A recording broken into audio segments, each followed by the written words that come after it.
Welcome to Kaylin.life. This section is about raising children in a one-parent family. Today's topic, going it alone.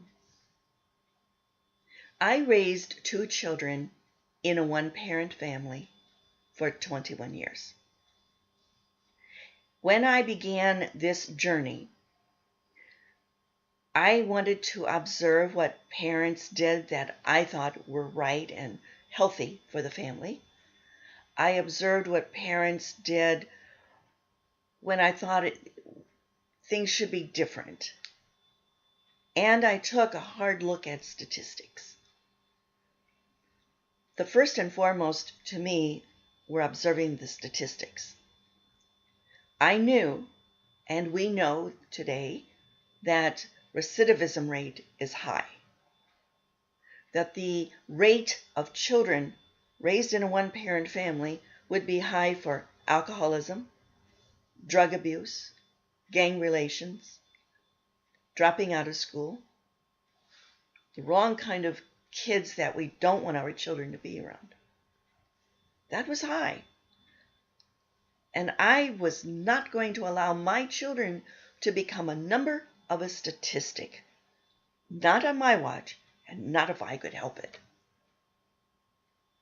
I made some decisions early on.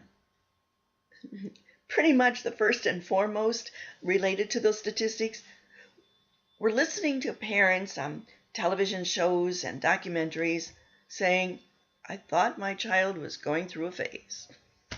And I said, I am not going to say that. I am not going to say I thought it was just a phase. I was going to get to the bottom of something. If my children were not behaving the way that they always had, then there is a reason, and I want to find it out. I knew that children cannot always express how they're feeling, what their needs are. And I knew, as difficult as it was for some parents, adults, to get to the root of their pain, how much more for a child. So I wanted to make sure I would get to it, whatever it took. The second, I observed parents who were actively involved in social activities, organizations, clubs, volunteerism. But in a one-parent family, we don't have somebody staying home while one parent has an involvement or switching it. It was on me.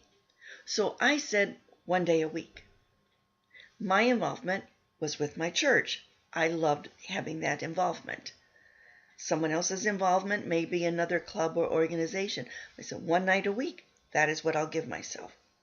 Doesn't matter. I'm making that decision now while my children are infants, so I don't have to worry about making that decision later.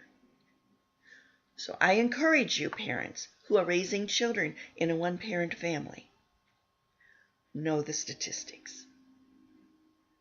You don't want your child to be a number in that statistic. You want to be involved with your child. You want your child to know that, yes, I have an outside life of volunteerism, but determine early, what is your determination going to be? Follow through, be present, and enjoy them.